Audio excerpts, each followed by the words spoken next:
hoy es, a petición de Tafrisa, es hacer un breve resumen de la situación actual de este sector en cuanto a la tecnología que se aplica, un poco la visión de lo que podría ser en el futuro la evolución de estos equipos y finalmente mi intención también es dedicar la última parte, que podría ser pues 20 minutos o media hora, digamos, a un juego así de preguntas-respuestas o de cuestiones que se susciten. Yo voy a suscitar unas cuantas, pero que no son exclusivas, que quien quiera, llegado un momento, pues puede plantear las que considere oportunas.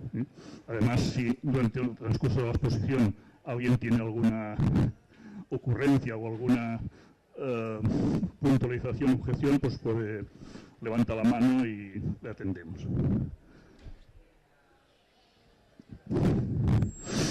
Bien, para empezar he de decir que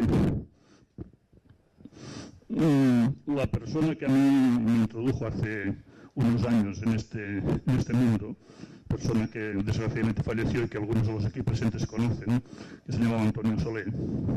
Cuando yo empezaba con todo esto, un día me cogió por su cuenta y me dijo: mira, Ferran, la tecnología, me lo dijo en catalán pero traduzco directamente, toda tecnología de los secaderos se puede resumir, se puede envolver en una hoja de pino. Yo me quedé así un poco perplejo porque justamente empezaba y me parecía la cosa un poco compleja y complicada. ¿Se me oye bien al fondo? ¿Sí? Vale.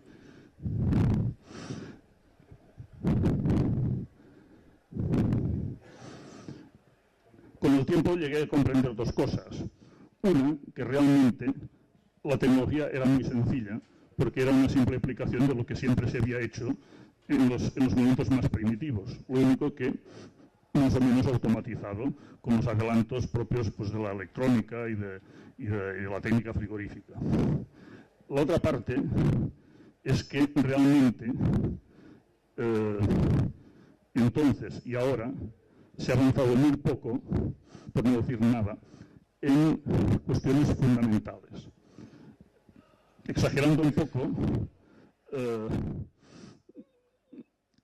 imagínense ustedes que hoy en día los ingenieros de caminos, canales y puertos o los arquitectos no tuvieran tablas de resistencias de materiales con los cuales construir los puentes o las estructuras de los edificios y tuvieran que hacerlo pues más o menos según su experiencia, según un criterio, etcétera, ¿no? Entonces, pues, bueno, evidentemente se harían casas como se hacían en tiempo de los romanos o antes, pero realmente encontraríamos algo a faltar. Bien, en la tecnología del secado realmente falta una cosa esencial, que es unos estudios de base que nos indiquen, nos permitan conocer para cada circunstancia, para cada situación, para cada condición ambiental, cuál es la velocidad de merma o de extracción de agua que tiene el producto. Con lo cual, sin saber esto, es muy difícil, por no decir imposible, conocer cuál va a ser la evolución de todo el producto que está en una cámara y poder garantizar un cierto grado de uniformidad. Hoy en día, claro, lo normal sería que alguien a la que encargara un equipo de secado dijera: bueno, oiga, yo quiero que usted me garantice que los chorizos que voy a hacer, supuesto que por mi parte voy a cumplir en que todos pesen lo mismo, que todos pesen pues más o menos 5 gramos, y yo quiero llegar a que al final del proceso la dispersión máxima sea pues de más o menos 10 gramos. ¿Mm? Bueno, hoy en día no hay nadie que sea capaz de garantizar esto, ¿Mm? Porque faltan los estudios de base. Entonces, bueno, los que diseñamos y los que fabrican equipos, pues nos hemos de valer de nuestra experiencia, de nuestro buen criterio y de nuestra prudencia para no hacer muchos desastres. Y a veces, pues, a pesar de todo, eso puede llegar a ocurrir cuando uno se atreve más allá de lo que la experiencia le puede aconsejar. Bien, dicho esto, empiezo un poco la exposición, ¿no? No hace falta insistir mucho en ¿para qué hay que secar los productos? ¿No? Los productos hay que secarlos pues, por dos motivos fundamentales.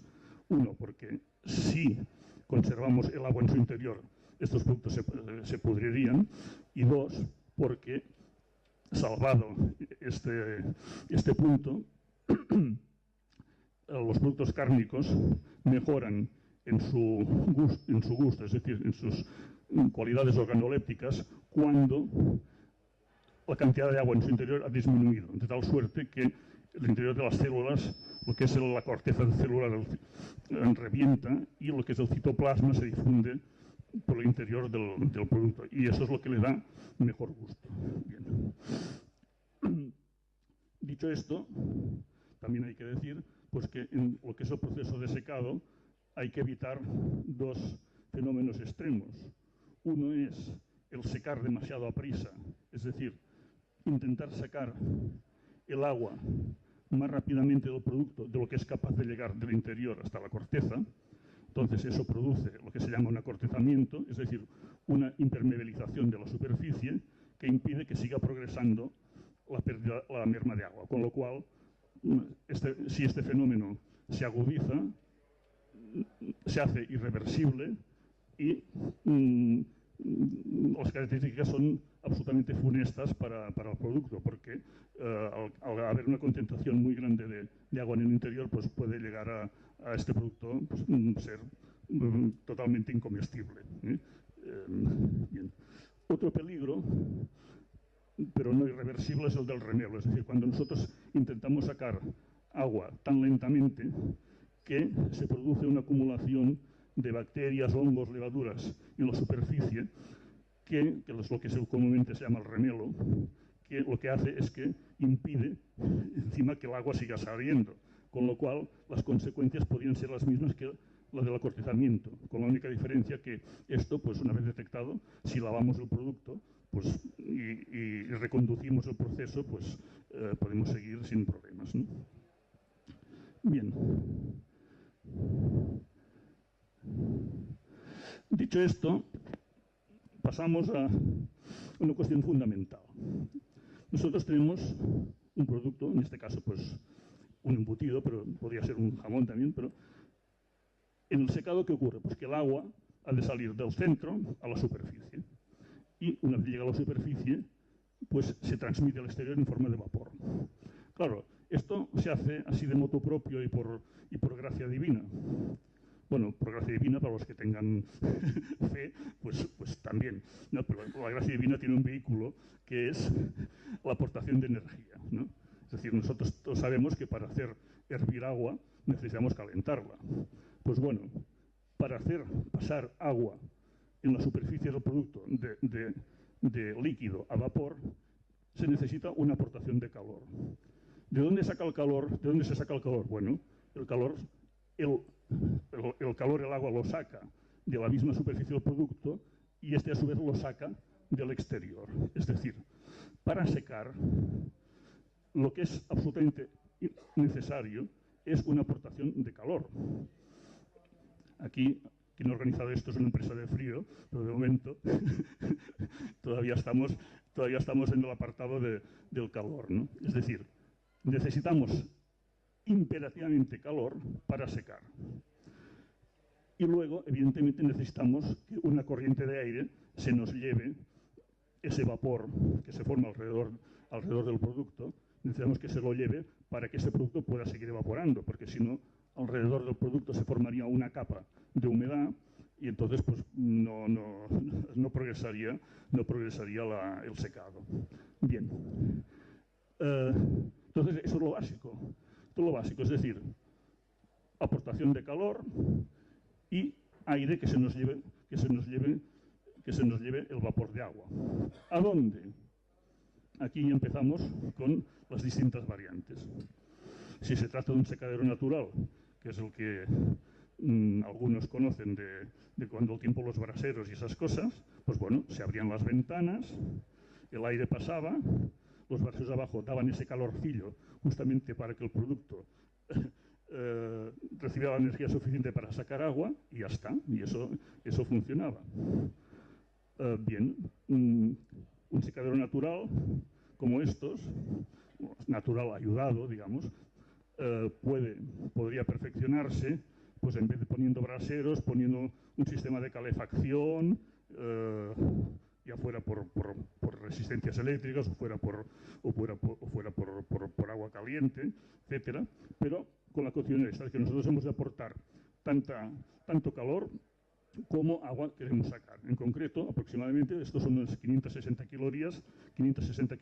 kilocalorías por kilo de agua que hemos de sacar. Bien, los secaderos naturales funcionan así. Evidentemente, hay secaderos naturales que no llevan nada. Lo más natural de todos, simplemente abrir y cerrar ventanas y ya está. Entonces, bueno, ¿y el calor de dónde sale? Bueno, pues el calor sale del aire que pasa, que tiene tendencia a salir algo más frío de lo que ha entrado, porque justamente al cargarse de humedad disminuye su temperatura.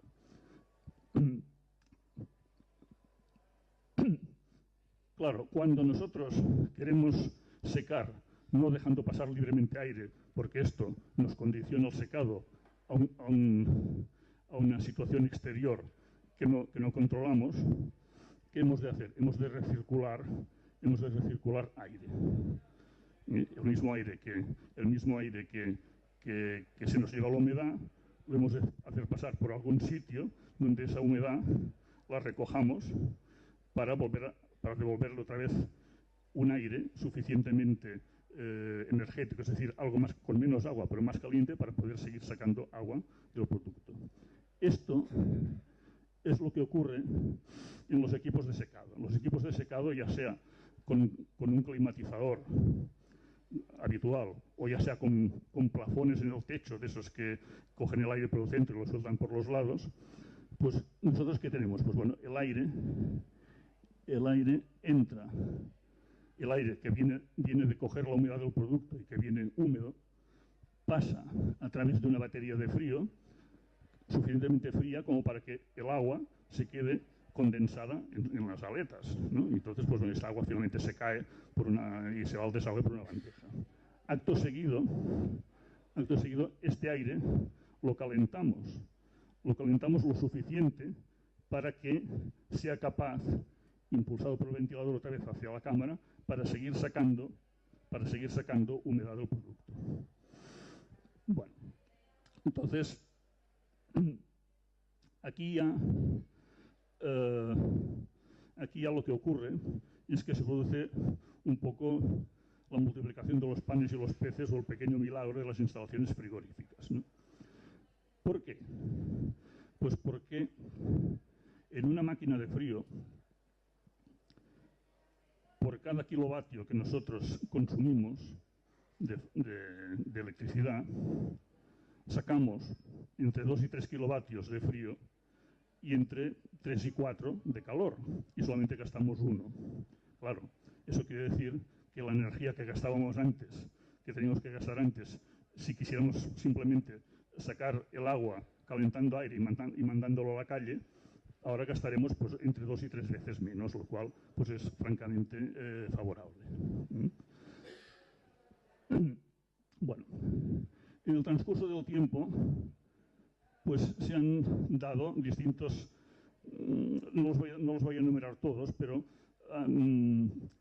se han dado distintas modalidades de equipos de secado, ¿no? Antiguamente se utilizaban los llamados equipos estáticos, en los cuales el calor se producía en el suelo y el frío se producía en el techo, ¿eh? Entonces, pues bueno, el aire húmedo que se humidificaba a través del producto, en la batería de frío soltaba el agua y volvía a bajar hacia abajo. De hecho, tal como se conseguía normalmente, era así, es decir, entre línea y línea de carros, de contenedores de embutido o de jamones, se colocaban en ese mismo pasillo unos radiadores de calor, ¿eh? Aunque realmente la distribución mejor hubiera sido al revés, es decir, los radiadores situados debajo del carro y los evaporadores puestos encima del pasillo, porque entonces facilitaría más la circulación del aire. No se hacía así porque el poner los radiadores debajo de los carros, eso imposibilitaba mucho la cuestión. Se hizo también alguna variante en que en vez de poner radiadores aquí en el suelo, se hacía el suelo radiante. Bien. De todas maneras, este sistema a nivel práctico cayó en desuso ya hace bastantes años. Es decir, hoy prácticamente que yo sepa, no se construyen instalaciones de ese tipo por lo complicado de lo que es la distribución del frío en una serie de evaporadores y el mal aprovechamiento del espacio que tienen.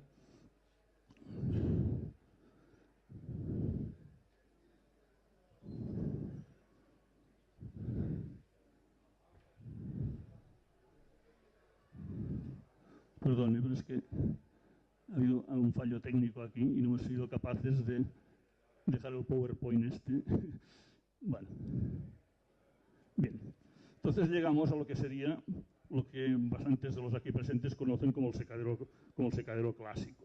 En el secadero clásico, pues, bueno, se coloca el producto dispuesto en el centro de la cámara y se disponen unos conductos de ventilación conectados evidentemente al climatizador, que es el que se encarga de extraer el agua y de devolvernos aire algo más caliente. Entonces, pues bueno, la configuración es esta. Unos conductos laterales de impulsión que mandan el aire hacia el suelo para que luego suba a través del género y se recoja a través de los conductos de aspiración. Esta es una configuración clásica, normal, y que en general exige que los locales sean de forma regular, es decir, rectangular. Porque ya se entiende que si el local es de formas irregulares, lo que es la corriente de aire es muy difícil de ajustar que pase de la misma manera por todo el género, porque un ancho distinto nos da resultantes distintas en el aire. Hay otro sistema que he utilizado bastante en Italia y que últimamente aquí en España pues hay algún fabricante italiano que intenta introducir, que es algo distinto. Es un sistema en el cual, suponiendo que esto sea un mueble climatizador, nosotros soltamos el aire desde el techo y lo hacemos descender a través del género para aspirarlo desde el mismo mueble climatizador. Y así, de esta manera, pues bueno, conseguir más o menos el mismo efecto. Este sistema tiene la ventaja de que no depende de la forma del recinto, porque finalmente, pues bueno, nosotros podemos ir repartiendo las bocas de difusión de aire en el techo a todo lo ancho, lo que haga falta. Entonces, bueno, se recoge el aire por el otro extremo. Ya se ve que este es un sistema en principio más imperfecto que el otro, porque hay toda una zona, que es esta de aquí, mucho más aventajada en circulación de aire que la restante, porque recibe no solamente el aire que le toca, sino todo el que viene de la parte trasera de la cámara. También hay que decir que normalmente estos equipos, para que funcionen bien, y que yo sepa, únicamente se utilizan en jamones, no en embutidos, o al menos no en embutidos para tratamiento intenso, es decir, para primera fase de secado, justamente en razón de su reparto de aire, son equipos que necesitan una tasa de ventilación, es decir, un caudal de aire mayor para conseguir los mismos efectos que el sistema que podríamos llamar convencional. Como variante para equipos de acabado de producto y tal, y también en locales que pueden tener formas irregulares, pues se puede utilizar también lo que son los evaporadores de plafón, en los cuales simplemente todos los elementos, el elemento de ventilación y las baterías están dispuestas en este elemento, que aquí en el centro tiene el ventilador y luego pues hacia los dos lados tiene dos juegos de baterías de frío y de calor que impulsan el aire hacia los lados. Entonces, pues bueno, se produce una circulación de más o menos en la dirección que hemos visto y tal. Evidentemente, dado que estos equipos, los ventiladores son muy poco potentes, pues el hecho de que la corriente de aire llegue hasta el suelo y suba, pues si sale con barba San Antonio, si no la Purísima. Es decir, que si el local es muy alto, pues solamente está ventilada.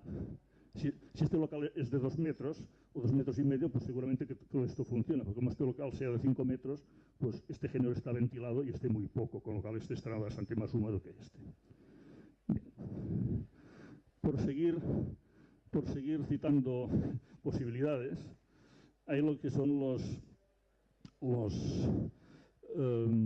deshumidificadores entálpicos, que para los que quizá algunos los conozcan, que es el sistema, el que más popular, el más conocido es el de Munters, que es hacer pasar el aire por una especie de piedra rotativa que está impregnada de una sal de bajo valor de humedad. Entonces, evidentemente, el aire que viene de la cámara, al pasar por aquí, pues suelta su humedad sobre esa piedra filtro, que está llena pues, de cloruro de litio o de una sal de presión de vapor muy baja, y se devuelve ese aire a la cámara. Claro, si no se hiciera nada más, esa piedra seguiría cargando de humedad y al cabo de un tiempo no haría nada. Entonces, ¿qué se hace? Pues bueno, esta piedra que tiene forma como de rueda de molino va girando sobre su eje y en una parte determinada de su recorrido recibe una corriente de aire caliente que viene de la calle, que lo hemos calentado, y que lo único que hace pues simplemente llevarse el agua que había retenido la sal. Bueno, este sistema como podéis ver, no tiene frío, con lo cual es susceptible de que su consumo, en muchos casos, no siempre, pero en muchos casos, sea mayor que el de un equipo frigorífico. Otra desventaja que tiene es que, evidentemente, la presión, el caudal que da es muy bajo, la presión es muy baja, y entonces cuando esto hay que repartirlo por la cámara, que suele hacerse con tubería redonda de PVC, con unos agujeros y tal, pues lo normal es tener que remover el aire con ventiladores del tipo africano o cosas de esas.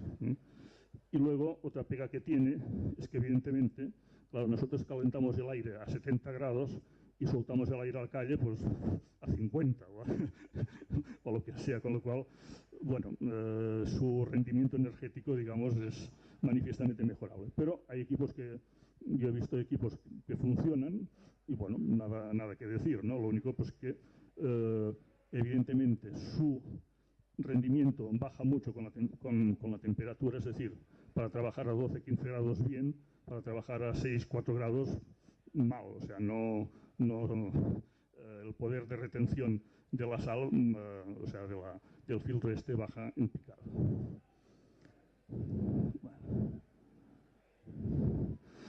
Bueno, cuando hemos hablado antes de que el aire ha de llevarse lo que es la atmósfera circundante al producto,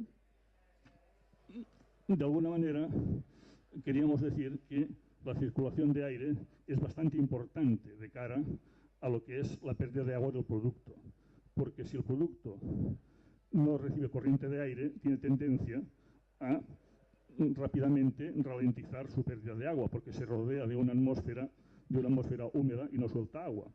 Por tanto, es importante la ventilación.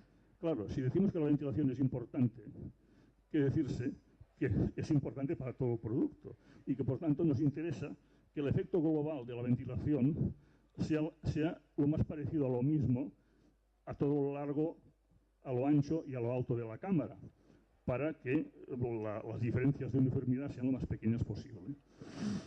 Bueno, entonces, en lo que es el equipo tradicional, el que muchos de los aquí presentes conocen y que ya hemos mostrado antes, todo se basa en el hecho de que la corriente de aire del ventilador, que es la que sale por los conductos de impulsión y vuelve por la de aspiración, se ve multiplicada debido a la fuerza con la que sale por la corriente de aire inducida.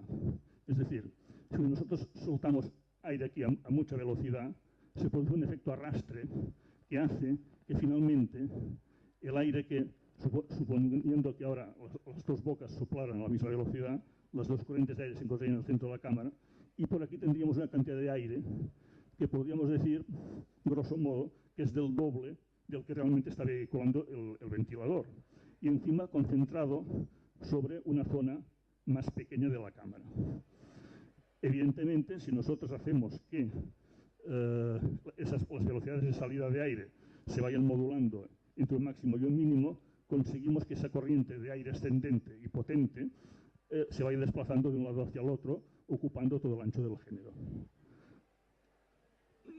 También vemos que todo esto es verdad por debajo de las bocas de impulsión. De la línea de las bocas de impulsión para arriba, el único aire que hay es el aire del ventilador, no el aire inducido. Bueno, esto es el modelo ideal y el que todo el mundo explica. Pero este modelo, como todas las cosas ideales, como el amor ideal o la política ideal o tal, pues se ve sometido a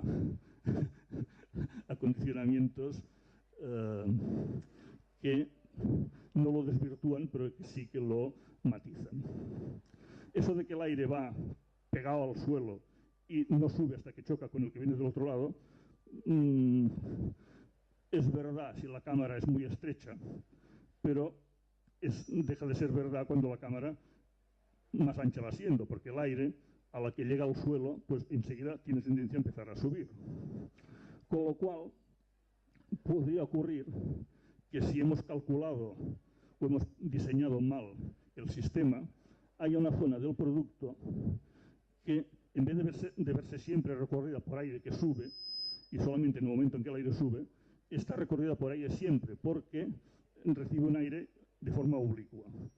Seguramente algunos de los aquí presentes pues habrán sufrido o habrán visto secaderos en los cuales la zona de abajo hay un cono que está, cuando no es toda, hay un cono que está bastante quemado, es decir, con una merma bastante mayor a la que sería de esperar. Eso es debido a esto, a la falta, digamos, de adecuación del sistema de ventilación con respecto a las necesidades. Evidentemente, como es fácil de imaginar, no es lo mismo que yo sople aquí muy fuerte, con lo cual el aire cuando llega al suelo irá más pegado al suelo, que yo sople aquí muy flojito. Es decir, no es lo mismo soplar aquí a 15 metros por segundo que soplar a 5 metros por segundo. Si yo soplo muy flojo, ese aire no llega ni siquiera al suelo.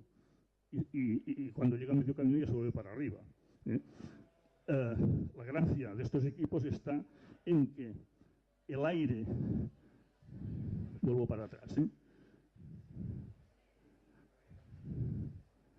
la gracia de estos equipos está en que el aire que pasa a través del producto sea un aire que sea mezcla del aire que sale de las bocas, que es muy agresivo porque viene del climatizador, y el aire de la cámara, que es mucho menos, con lo cual aquí este aire nos pasa aire en más cantidad, pero es menos agresivo.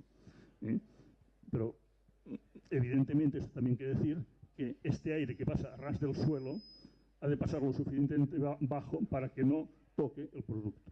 Aquí ya nos encontramos con un condicionamiento bastante general, ¿no? Que es que por razones de espacio, de aprovechamiento de la cámara y tal, pues la gente tiene tendencia a poner el producto lo más bajo que pueda para aprovechar el volumen. Pero claro, físicamente el aire ha de pasar por algún sitio. Y entonces, lógicamente, también cuanto más alta es la cámara,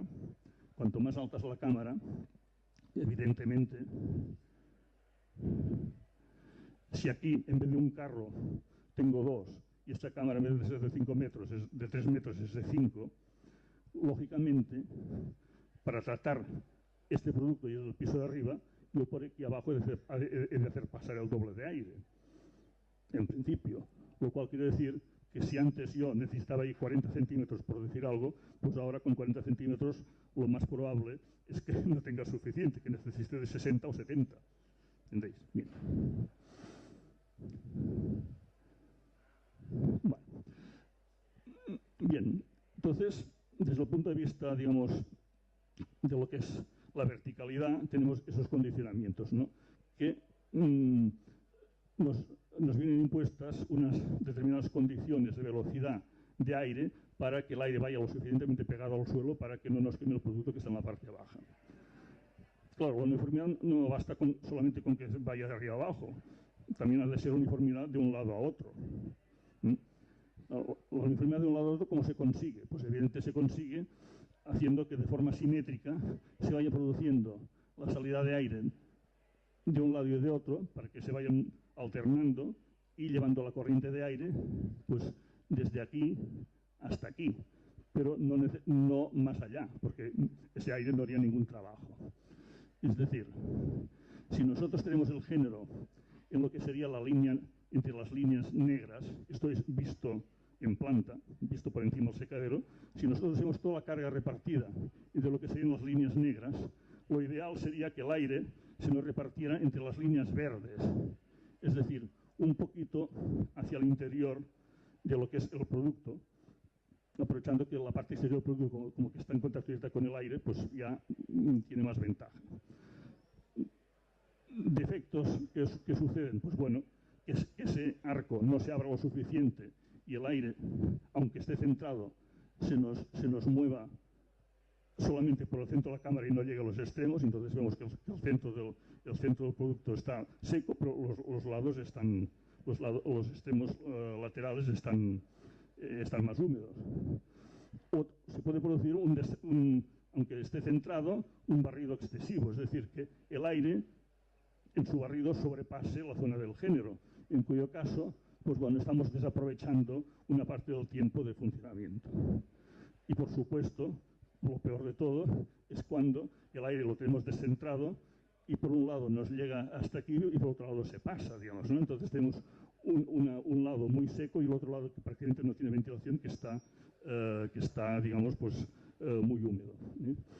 Todo esto pues se ha de regular mediante el ajuste de lo que serían las velocidades de impulsión, que esto normalmente se hace con un sistema de compuertas.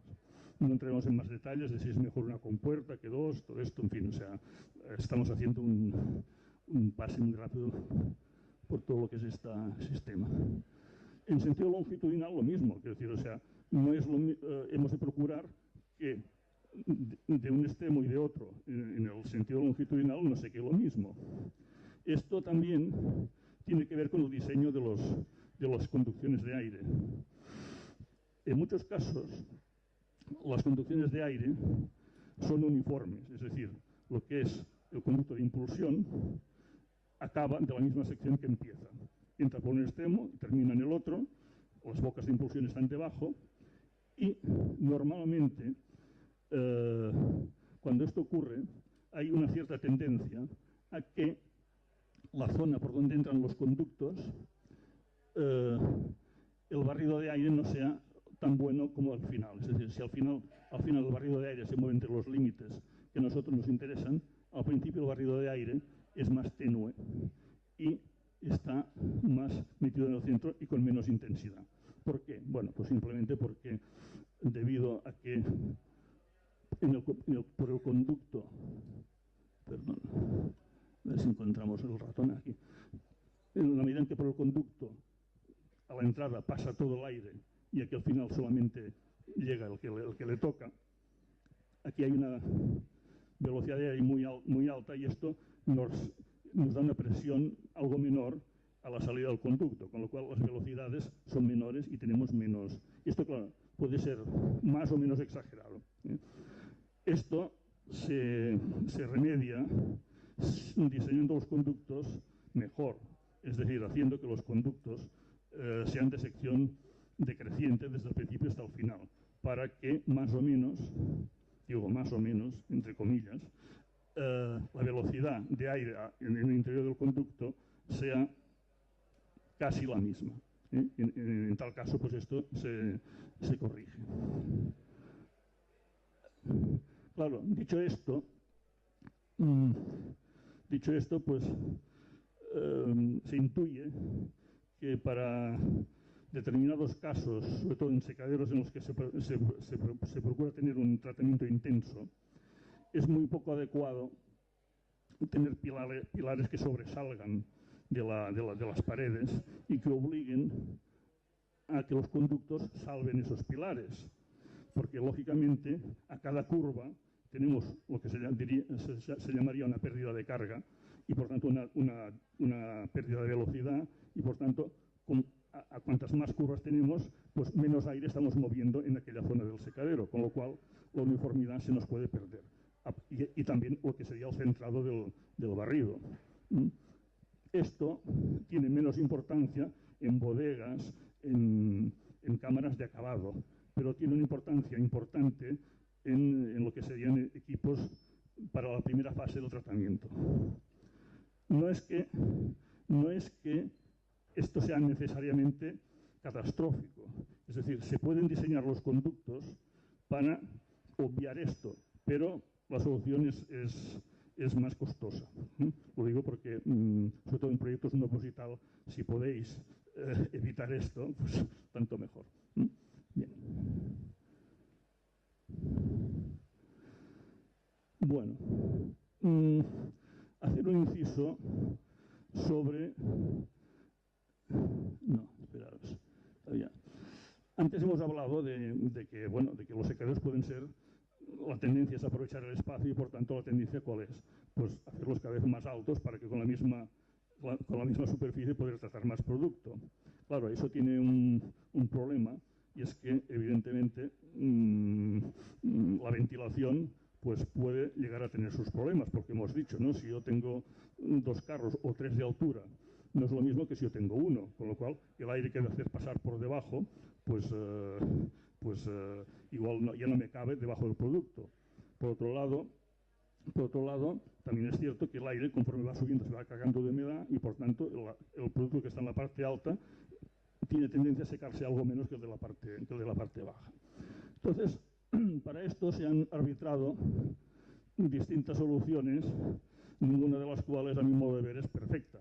Pero bueno, una de ellas es lo que se llama el flujo inverso, que es simplemente decir, bueno, como no somos capaces de que sea todo lo suficientemente uniforme, pues de vez en cuando invertimos la dirección del aire y lo que habitualmente es impulsión y aspiración, que son las líneas negras, lo invertimos y hacemos que por arriba sople y recoja por los lados. Bueno, esta solución, pues, en fin, tampoco vamos a entrar mucho en detalle, pero realmente es efectiva solamente en lo que sería el primer piso, del producto. O sea, perdón, en el último piso del producto, por una razón muy sencilla. En la medida en que esto está por debajo de los claro, esto ha de estar por encima de las impulsiones, porque si estuviera por debajo el aire se iría, si los conductos de impulsiones estuvieran por aquí encima, el aire se iría directamente de aquí para aquí, no pasaría por el producto. Lógicamente, en este caso los conductos de impulsión están algo más abajo. Entonces, bueno, por tanto, esa corriente, como os he dicho antes, es la corriente de aire del ventilador y encima repartida a todo el ancho de la superficie. Es una corriente de aire de velocidad muy baja y que únicamente tiene efecto sobre el primer piso y a veces aún no entero de la cámara. Bueno, esta es una solución de recurso. Y también hay otra, que sería la del flujo, lo de los flujos intermedios. Es decir, bueno, como por aquí abajo no nos cabe el aire que necesitaríamos para trabajar bien, pues bueno, dividimos la corriente de aire en 2, dejamos aquí un espacio libre, entonces esta parte trabaja como de la forma tradicional y luego aquí le inyectamos una corriente de aire suplementaria que nos ayude a secar la parte de arriba. Bueno, y esto además también se podía combinar con el flujo inverso si quisiéramos, ¿no? Bueno, evidentemente la resultante que tienen los chorros de aire que van al suelo no es la misma que la de los que tienen los chorros de aire aquí. En locales suficientemente estrechos esto pues funciona, yo tengo constancia de ello, pero ya sería más difícil que eso funcionara en locales un poco más anchos. De todas maneras, también he de decir que esto ya es una opinión personal mía. que para hacer esto, pues más valdría, en vez de dejar esto vacío, dejar esto, dejarse de mandangas, poner los conductos arriba y soplar a la manera tradicional y obtendríamos lo mismo. Bueno, hacer un inciso sobre los temas relacionados con el mantenimiento, ¿no?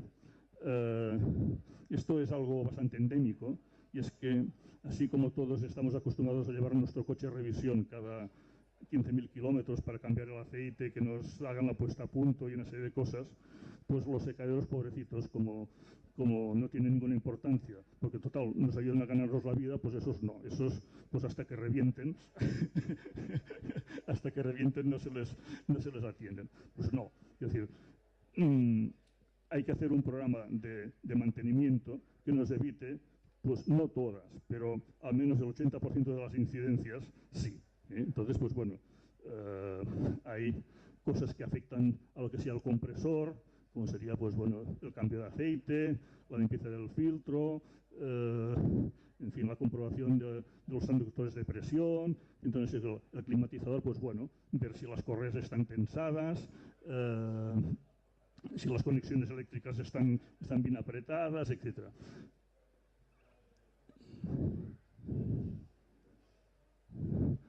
Los automatismos, bueno, controlar también si la sonda de humedad está bien calibrada, en fin,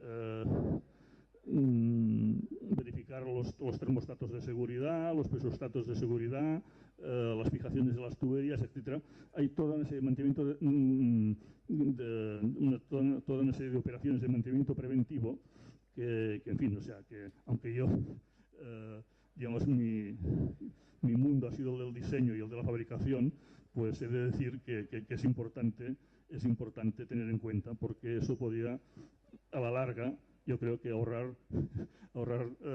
dinero y preocupaciones a los usuarios de los equipos, ¿no? Bueno. Entonces, ya para acabar el rollo este que les estoy soltando, pues quisiera hacer una pequeña mención a los criterios a la hora de escoger un equipo, criterios que normalmente suelen reducirse a uno, que es la última página del presupuesto, para ver cuál es el más barato. Bien, el precio es importante, pero también hay alguien que dice que lo barato a veces sale caro. Entonces, pues bueno, también es cierto que es difícil que un usuario normal tenga suficiente, no exactamente capacidad mental, sino mecanismos o instrumentos de raciocinio para poder comparar, o elementos técnicos suficientes para poder comparar, ¿no? Yo aquí cito unos cuantos, ¿no? O sea, lo primero sería establecer unas condiciones de funcionamiento del equipo a la hora de encargar un equipo, a la hora de seleccionar, decir, bueno, oiga, yo quiero que este equipo a 6 grados y el 75% de humedad sea capaz de sacarme 25 kilos de agua por hora, ¿eh? Porque esto ya es la merma que yo necesito, o que sea capaz de sacarme tanta merma en tantas horas de funcionamiento. Bien, ese sería un criterio. Entonces, bueno, todo el mundo le dirá, pues mire, mi equipo lo saca y el mío vale la mitad que el de este señor. Bueno, entonces, vamos a ver. Otra cuestión será, bueno, pues a ver, ¿usted cuánto aire mueve? ¿Mueve más aire, mueve menos aire? Luego hablaremos, ¿no? Porque en principio, pues no es lo mismo mover poco aire que mover mucho aire, en coste y en funcionamiento. ¿Usted qué potencia frigorífica me da? No, yo la suficiente. Bueno, pero usted me da 50.000 frigorías, 50.000 kilocalorías, o me da 30.000. No, yo le doy 30.000. No, yo le doy 50.000. Bueno, en principio a lo mejor es mejor las 50.000, pero a lo mejor no hacen falta. ¿Eh? Y, a ver, además de que el compresor es de 50 caballos o es de 30, las baterías que me pone, ¿de qué superficie son? Porque, claro, las baterías tienen su importancia a la hora de que la máquina me rinda más o me rinda menos. No solamente la de frío, la de calor también. como luego veremos. ¿Y el ventilador? ¿Qué tipo de ventilador me pone usted? O sea, ¿me pone un ventilador reforzado? ¿Me pone un ventilador así de feria o qué? ¿No? Eso en general para todos los equipos. Para lo que serían equipos centralizados, pues que los puede haber distintos tipos, pero bueno, en el caso de los equipos que van con agua glicol, el desescarche, ¿cómo lo va a hacer usted? Haciendo circular el glicol caliente por la batería fría, así por las buenas, con un juego de válvulas que al cabo de un poco tiempo se pueden pasar, entonces se me va a mezclar el agua fría con el glicol frío con el caliente, o me va a hacerlo por circuito independiente o qué. A ver, y en una instalación centralizada, el intercambiador que usted me pone, ¿qué salto térmico va a tener? ¿5 grados o 10 grados? Porque claro, según me ponga el intercambiador, la central trabajará en condiciones mejores o peores y yo voy a gastar muchos más kilovatios de corriente de una manera que de otra, ¿no? ¿Con qué simultaneidad me ha calculado usted esa central? Porque claro, puede ser que yo tenga 20 equipos de 50.000 frigorías, y bueno, pues yo tengo 1 millón de frigorías instalados. Muy bien, pero como no todos van a funcionar a la vez, pues yo preveo que voy a tener con 200.000 frigorías va que arde. Bueno, pero sepa usted que con 200.000 frigorías puede tener solamente 4 secaderos de los 20 funcionando. A lo mejor en vez de 200.000 necesita 400.000 para que al menos puedan funcionar 8 a la vez. Bueno, todas esas cosas hay que mirarlas. Entonces, ciertamente el problema que hay es que normalmente el que compra, primero, cuando encarga un presupuesto, pues lo encarga de una forma tan genérica, tan poco precisa, que finalmente has de comparar churras con merinas, ¿no? En este sentido, yo pienso que es importante la labor de las ingenierías, que deberían centrar con mayor precisión las condiciones de la oferta. Aunque realmente las ingenierías, lógicamente, van a rehuir hacer de juez, por aquello de que no solamente hay que... La mujer del rey no solamente ha de ser honrada, sino que ha de parecerlo, ¿no? Que es decir, la ingeniería ha de establecer las condiciones y luego probablemente, si el cliente se lo pide, puede opinar, pero no va a dedicarse a opinar de oficio, no sea cosa que alguien crea que anda la ingeniería conchavada con alguno de los proveedores, ¿no? Entonces, habría que recabar una opinión independiente. Y eso es un poco lo difícil, pero bueno, yo lo dejo ahí. A lo mejor esa opinión independiente puede ser la de un frigorista que no se haya presentado al concurso. A lo mejor vale la pena gastarse un dinero en decir, oye, mira, yo a ti no te voy a comprar, pero por favor analízame todo esto. Bueno, pues yo pienso que eso puede ser un dinero bien empleado. Bien, en equipos autónomos, pues bueno, aparte de la potencia del compresor y todo lo que hemos dicho antes, pues hay factores que nadie tiene en cuenta. Como por ejemplo, pues qué capacidad tiene el recipiente de líquido. Lo normal es poner recipientes de líquido pequeños, con lo cual, pues bueno, el fabricante, pues perfecto, porque es más barato, pero claro, el usuario en invierno ha de poner gas porque se ha quedado en el condensador y no llega el recipiente, y en verano, como que el recipiente, el que baja del condensador no cabe, pues ha de quitar gas. Y claro, a precio que va el gas, eso pues es una pasta. Quien dice eso dice el condensador exterior. El condensador exterior, bueno, pues no es lo mismo que sea grande a que sea pequeño.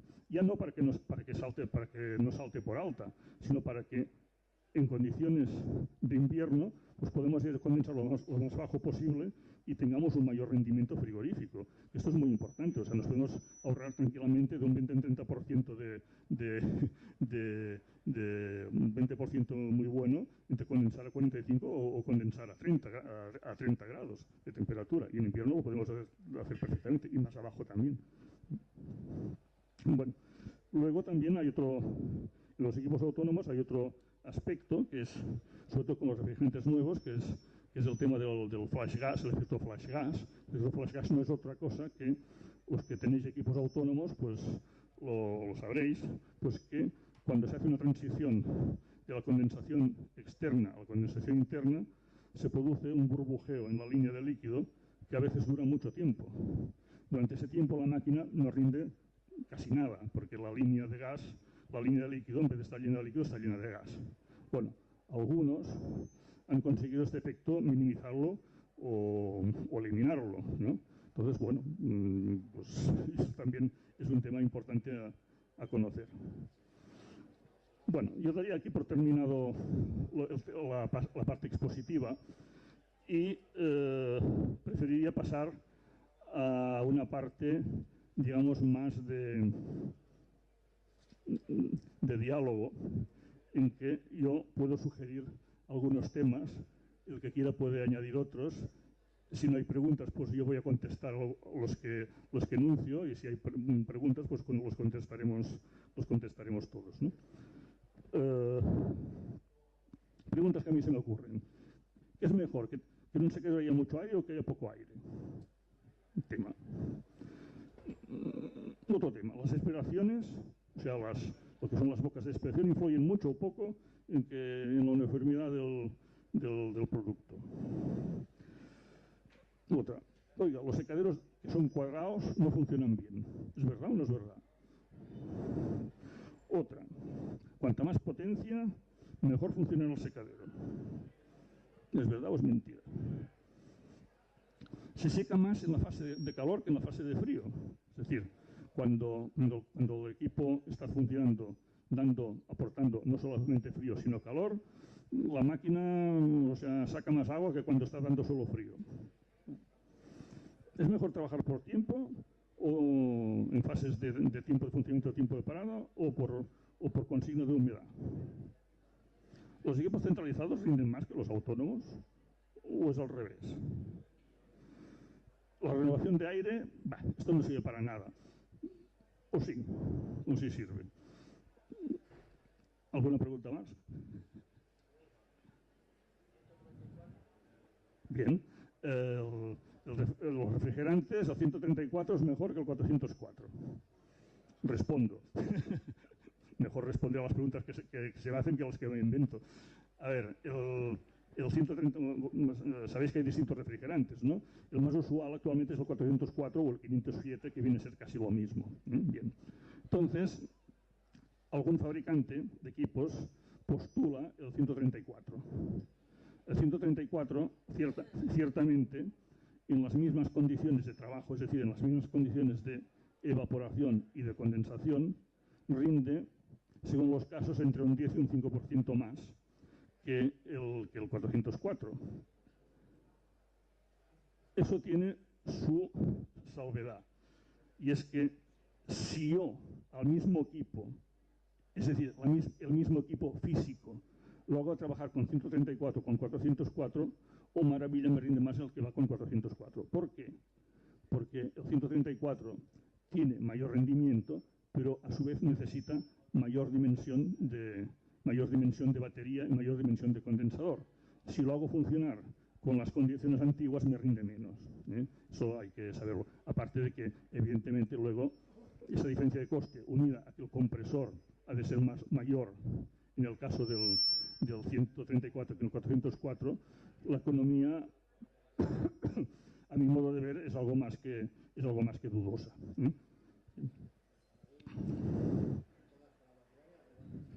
¿Cómo?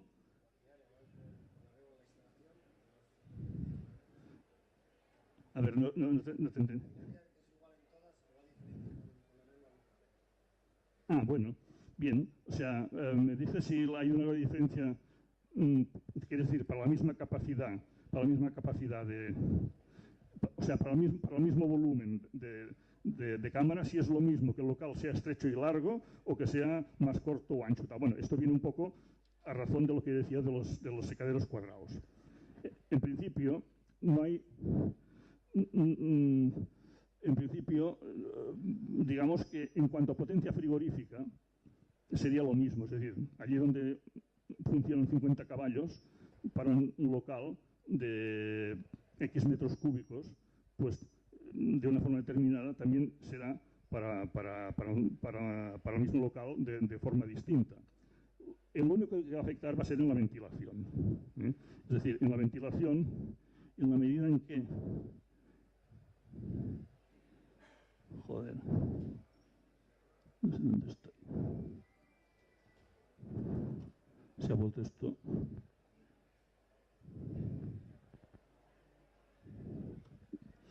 Bueno, en fin, ya se ha ido de vacaciones ya. En la medida en que el local sea más ancho, evidentemente la corriente de aire ha de tener más fuerza, con lo cual el ventilador ha de darme el mismo caudal, pero con más velocidad, por tanto con más presión. Posiblemente puede ocurrir que allí donde yo antes iba con un motor de 10 caballos tenga que poner uno de 15 para entendernos, ¿entiendes? Pero en principio es lo mismo. Otra cosa es que un local cuanto más ancho es, pues más desaprovechado está el espacio que ocupa la máquina, porque ese es un espacio vacío que no sirve para nada. Sí, sí. Bueno, bueno, ahí me pregunta si un equipo puede servir para toda clase de local. Entonces, bueno, yo puedo decir que sí o que no dependiendo del equipo. Es decir, si un equipo dispone de un ventilador capaz de soplar tanto a 25 metros por segundo como a 15, pues sirve el mismo equipo. Si ese equipo solamente es capaz de soplar a 15 metros por segundo, pues solamente puede tener un local de 6 metros de ancho, no de 8, ¿entiendes? Porque entonces el aire tendrá tendencia a levantárseme más y a quemarme más el producto. Eso dicho en principio, y no tendréis en cuenta las cifras que os he dado, pero cualitativamente es así. Es decir, cuanto más ancho es el local o más alto es, que por tanto hemos de poner los conductos más arriba, con más fuerza de soplar el ventilador. Y por tanto, aunque el caudal, la relación caudal-volumen sea la misma, normalmente tenemos que utilizar un ventilador capaz de dar más presión, o sea, de girar a más vueltas, y por tanto un motor más potente.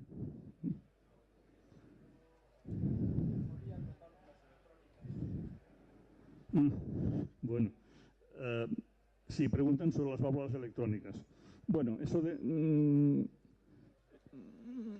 esto, digamos que no se puede dar una respuesta taxativa. Es decir, para un secadero que debe funcionar en régimen fijo, mi opinión es que una válvula electrónica, que su margen de actuación estaría entonces ya solamente circunscrito al hecho de que la condensación fuera un poco más alta, un poco más baja en función de las condiciones exterior, probablemente una válvula una válvula termostática de las convencionales sería suficiente. Ahora bien, si nosotros tenemos un secadero que ha de funcionar en distintas condiciones, de funcionar tanto a 4 grados como a 15, y encima queremos que sea capaz de aprovechar la condensación a 20 grados en invierno y a 45 en verano y tal, probablemente entonces sí que necesitamos una válvula electrónica que la virtud que tiene es que tiene un mayor margen de actuación y nos permite tal. Hay otro caso en el cual también la válvula electrónica va muy bien, que es cuando, sobre todo en cámaras de ciclo completo de jamones, en que queremos tenerla dispuesta para poder hacer un estufaje. Claro, nosotros en un estufaje hemos de sacar muy poca agua y realmente no nos hace falta mucha potencia frigorífica en comparación con lo que es el secado posalado.